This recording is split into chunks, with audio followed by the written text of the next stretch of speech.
Hey, what's good with the YouTube, man? It's your boy Rojo with the Convicts Perspective, man. Today I'm joined by a very special guest, man, that has taken the time out of his day on his busy schedule on the weekend to tell us a little bit about his story as a other inside of the California prison system, as well as his life on the streets, man. So, without any kind of further anything, man, how about you introduce yourself, buddy? My name is Muhammad Anwar, but I'm known as in the streets and within the prison system as Droopy.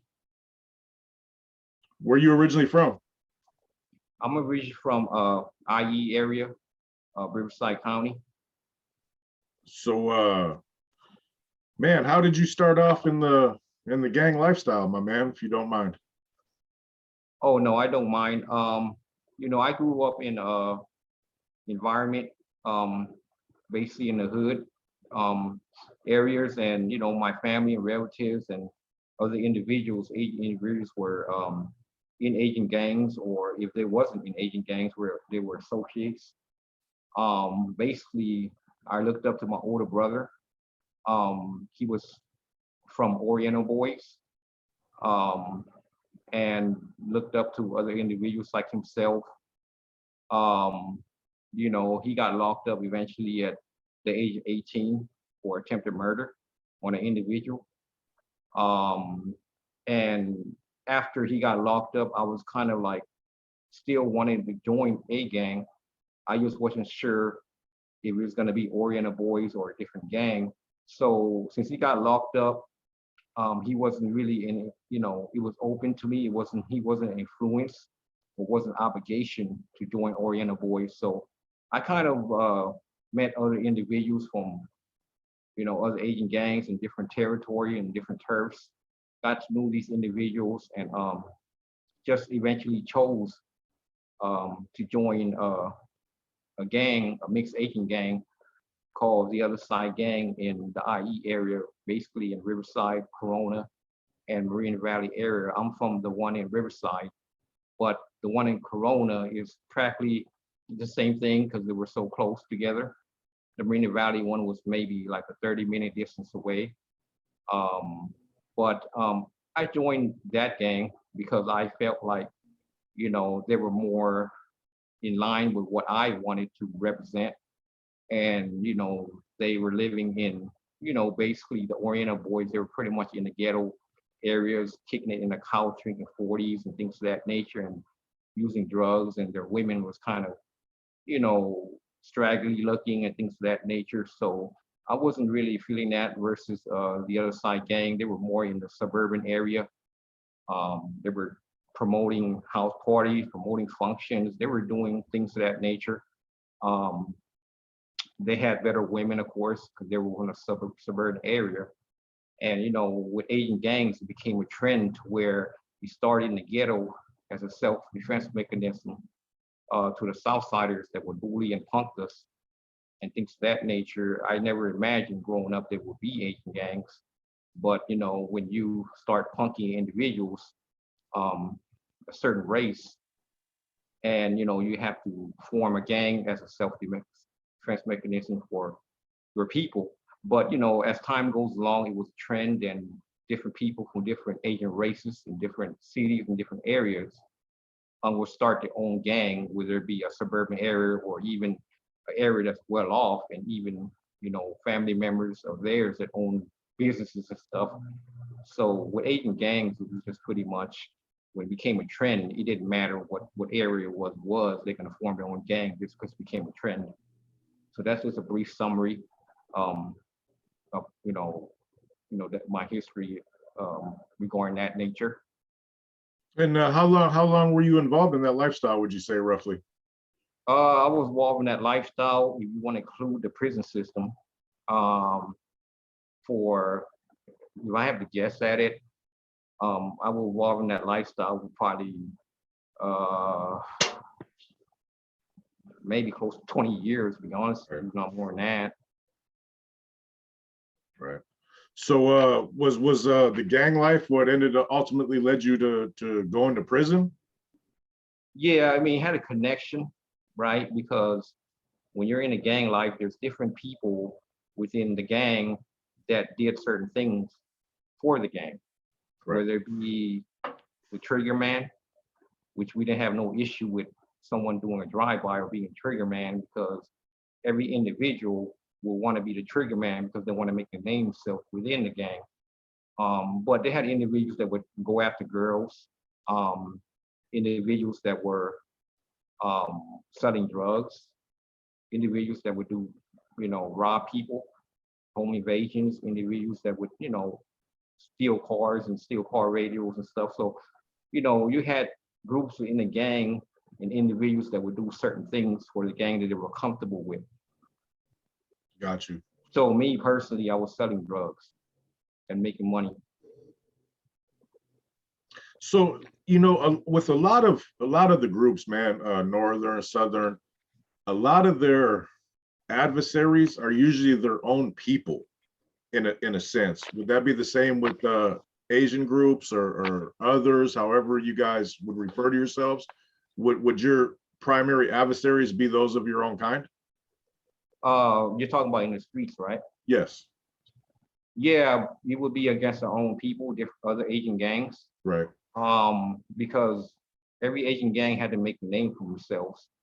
And it don't matter what city that Asian gang is located at, because we're mobile.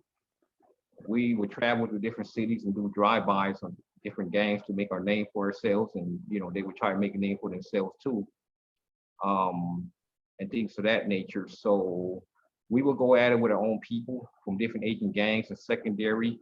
We will go at it with Southsiders. We pretty much try to figure out their location of the Asian gangs and whatnot, through means of maybe females we knew, and through different means of information and intelligence that we would gather from the Asian Right. community, and just see where their hangouts at. Normally the hangout will be an Asian pool hall or Asian cafe or an Asian club, but primarily be an Asian pool hall. If you want to catch individuals from other Asian gangs, then you would, try to bombard them, through this intelligence, whether it be they're doing a house party or they're promoting some type of party in a warehouse or in their backyard or something like that. So, yeah, we would go at it with other Asian gangs and, things of that nature, to answer your question. How is it? You said occasionally Serranos, you'd have problems with them as well, man. I know they're the largest and most, they're the biggest group down there, man. How hard was that, man? Would it be a particular, set of individuals that you had problems with, or just Serranos as a group? It wouldn't be a particular set. It would just be Serrano as a group. Because you have to recognize back then they had a green light on the Asians. Right. Predominantly first started in the LA Long Beach area, and they trickled down to other areas within the South, whether it be IE area, Orange County area. Right. And incidents to where they would surround us or jump us and things of that nature because of that green light, or because they just didn't like that we formed our own gangs of self mechanism, because of them. And and also, maybe they didn't like the way we dress, because Right. even though we were Crip, we were dressing like cholos, Nike Cortez, Dickies creased up, Ben Davis creased up, shaved heads, and even if some individuals have hair, they would have a hairnet on like a cholo. You know what I mean? Button their penitent shirt, like maybe, 1, 2 buttons or whatever, you know what I mean? And have it like, coming out like that and things of that nature. So maybe they didn't like that as well. So, we wasn't sagging our pants and stuff like that. That's our gang, and a lot of Asian gangs were like that. There's some Asian gangs that wasn't dressing like cholos or even dressing like gangbangers. There's some Asian gangs, depending on the area, that would dress casual with slacks and things of that nature on. And then, if you go visit an area and go to an Asian restaurant, then to a certain neighborhood or a certain area, then you're surrounded by these individuals in slacks and casual clothes, and you're like, what's going on here? They're looking like normal individuals. Now Right. they're around you and they're claiming their gang, and that poses a problem. So now it's gonna be retaliation. And back then they had the G line. I forgot to mention they had a G line to where you didn't have Facebook and social media and all that stuff back then. You might have a pager or something, Right. but the G line would just be a recording, right, of different gang members, agent gang members on that G line, and just talking trash about that G line or representing that gang in that G line. Like, for example, I was with my homeboy Joker, Vietnamese homeboy, just chilling back, using drugs, what have you, in his home. So he got on the G line. He was like, "This is the other side gang. This is Joker. I'm with my homeboy Droopy." And an individual from another gang from Covina called and was like, "F Joker, F Droopy, F the other side gang." So now you're making a declaration of war against us, and now we know your location, we know your gang, and now you're going to be targeted. Now we're going to go to the area and do a drive-by and try to catch the individuals from that gang slipping. Right. I get it, man. I get it. Man, yeah, crazy times, man. So, hey, since you guys, you run under the Crip, you ran under the Crip banner. How was your interaction with the with the Black Crips? Were you guys allies? Were you guys? How did that work out? Over here, we're allies with them. My best friend actually is a Long Beach Crip. He's Black, and down here, a lot of Asian gang members, their best friends are Black. And from Black gangs, where would be a Crip or Blood, they're best friends with these individuals. So we wasn't beefing with them. We were cool with them. And likewise, and they had a common enemy, which was Soreños. So that helped the situation as well. Yeah. So you guys back their play, they'd back your play, etc. We wouldn't go bang with them against a certain Sereno gang.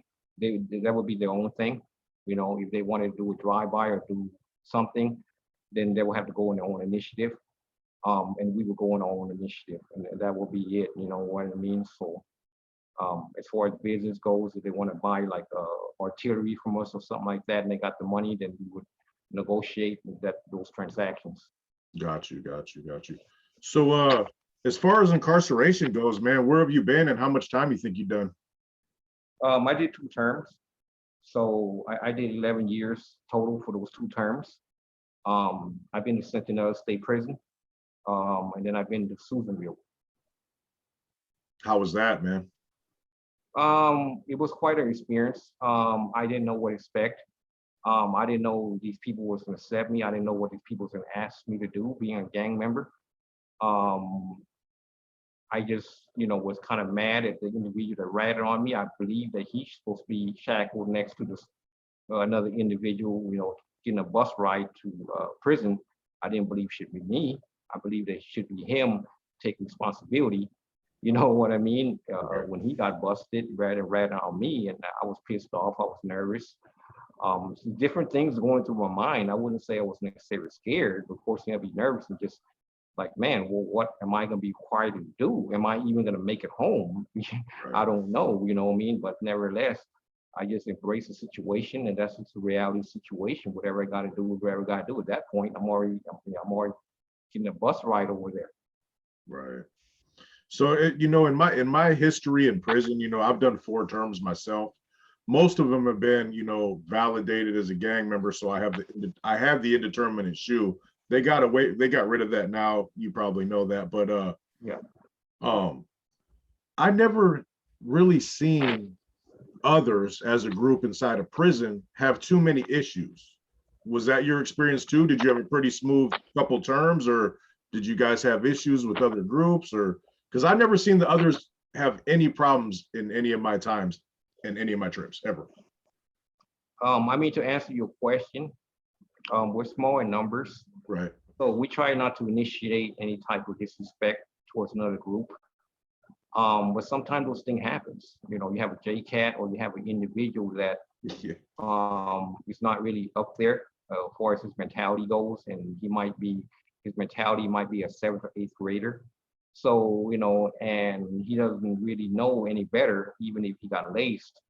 So with these individuals, they could get a couple warnings, but eventually sooner or later they're gonna get moved up, DP'd or stabbed or whatever for violating these rules. It don't matter. They might give you a pass here and there because your mental capacity is a child pretty much. But you're gonna have altercations with other groups regardless of who they might be, what I mean, what race they are, whether it be Right. Crip blood, Southsiders, or Northaniels, or what I mean, things of that nature. You can have incidents to where it's considered as disrespect. What I mean, the homie got out of line, what I mean, with another group.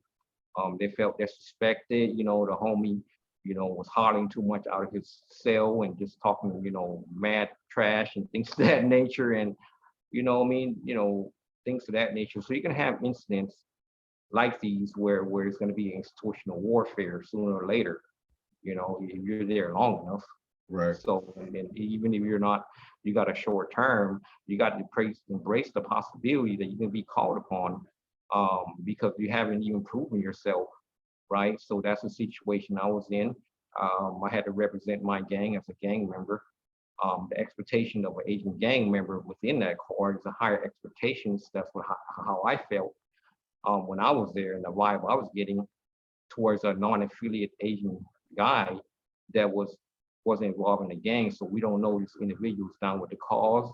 We don't know these individuals or what I mean, or gonna stab individuals if we call upon them, or during a riot they're gonna lay down or what. So nevertheless, their duty is still there, but we don't know when it actually pops off if these individuals gonna lay down, or we call upon them to go stick someone if they're actually gonna do it.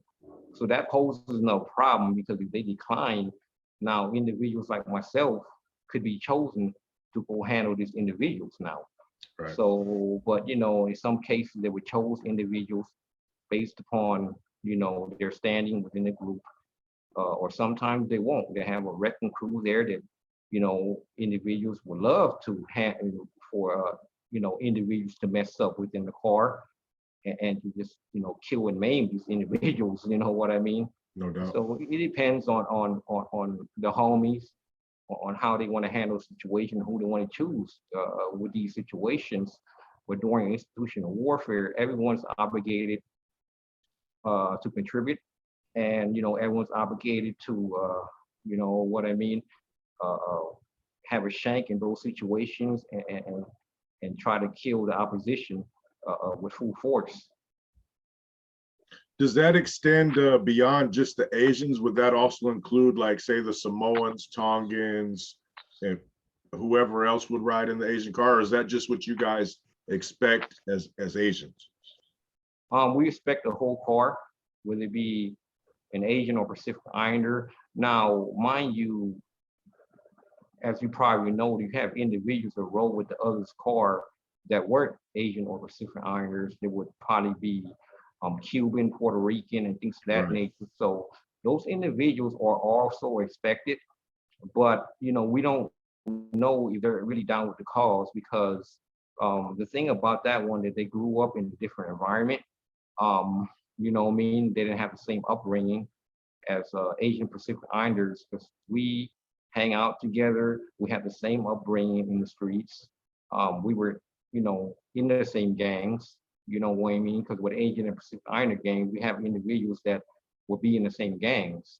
So the expectation is all there, but you don't know, if certain individuals is actually down with the cause when it actually pops up. You don't know until you just, until it happens, and you find out that way. And if they don't participate, then there's going to be repercussions. They're going to send individuals after these individuals, and try to pretty much remove from the yard. And when you do removal, you try to get these individuals in a body bag, right? Without on a stretcher. But if you don't do it, you don't do it, you kind of half it, right? You're gonna be made fun of, and your reputation is probably gonna be ruined, because you didn't maim this individual. You have to maim that individual. You have to come with full force. Yeah, what's a trip, man, is no matter what group you're in, north, south, other, Paisa, white boy, all the politics within they all come down to basically what you're just saying. You know what I mean? Be prepared, no cowardice. You don't know what your own people are going to do sometimes. It's the same in every group, man. I hear stories from every different group, and all the problems and situations that present themselves are pretty similar. You know what I mean? It's gangbanging is a weird life, man. What made you decide that that wasn't the life for you no more, man? Was it finding Islam? Was it just thinking about the things you've done? I mean, what made you change and want to do something different with your life? What made me change was, I mean, as far as finding Islam, I did study Islam in the state penitentiary, reading books and going to Islamic service here and there. But I recognized, the situation. I came in there as an Asian gang member. I rolled with the Asian Pacific Islanders. So, my duties and obligation was within the car. Now, the homies didn't deter you to study a certain religion or even going to service.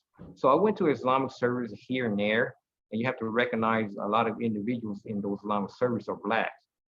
So, but I was allowed to go here and there, but I didn't really, when you practice the religion or even go to Islamic service every Friday, being held at, I think, 12 or 1 o'clock.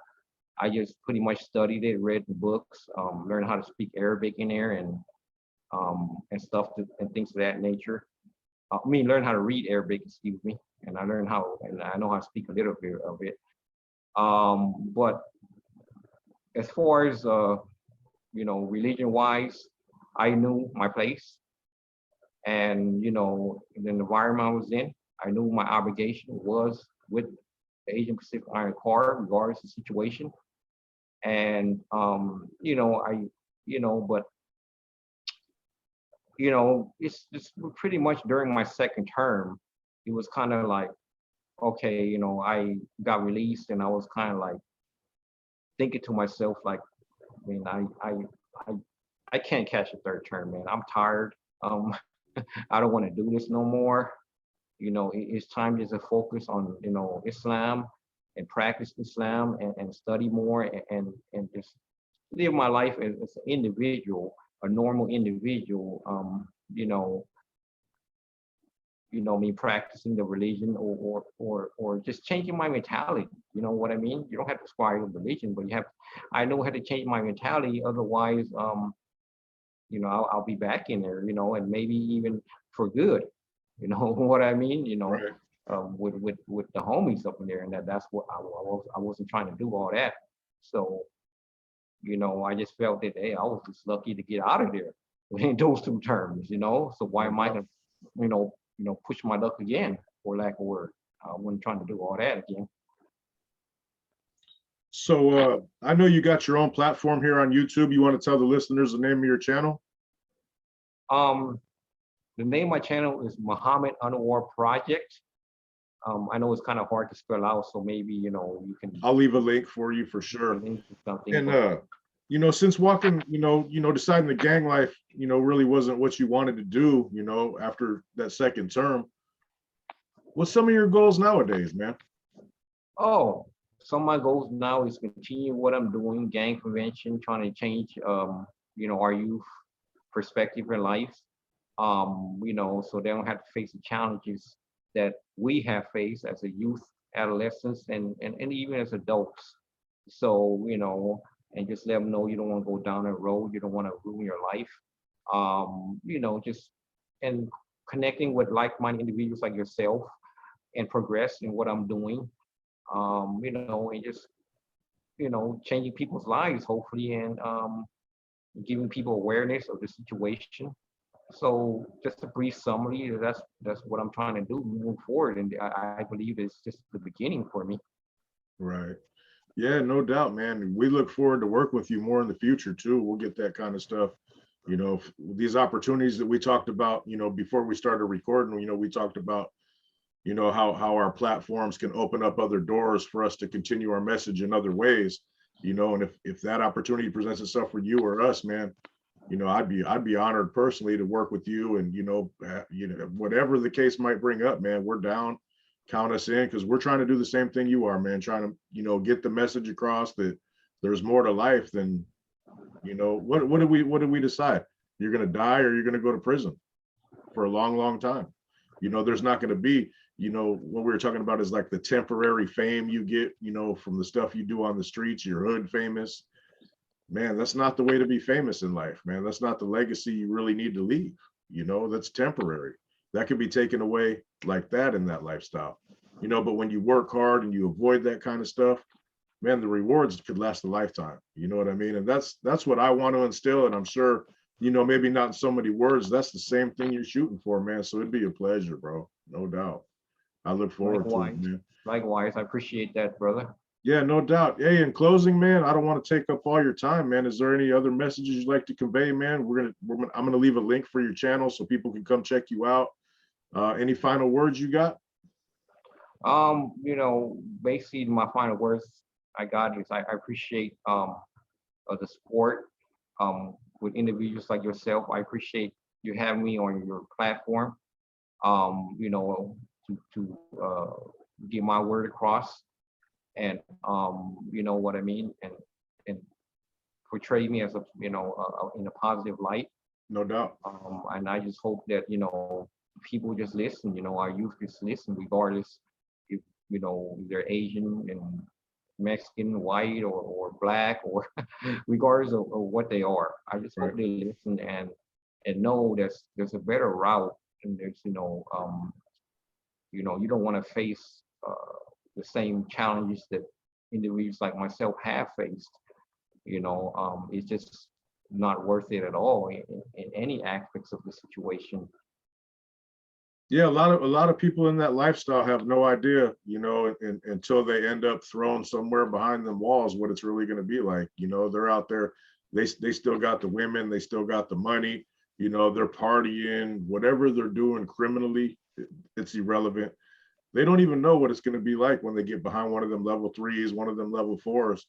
They're going to be in for a culture shock, you know, and I'm trying to prevent that. You know, me and Flacco and Gunner, we're all preaching right now. We're on that, you know, Rasa movement between North, South, everybody. But man, that's not all it is, man.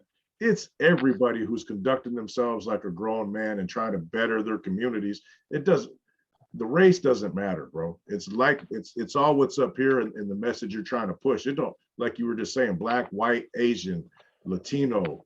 That's irrelevant, man. We're trying to push forward to make the next generation have it better than we did. And that's the bottom line, man. Straight up. You know, I feel you, buddy. Yeah, I Right totally agree. on. Right on. Hey, thanks for being on. I'm not going to take up no more of your time. I'm going to leave your channel, you know, in our description.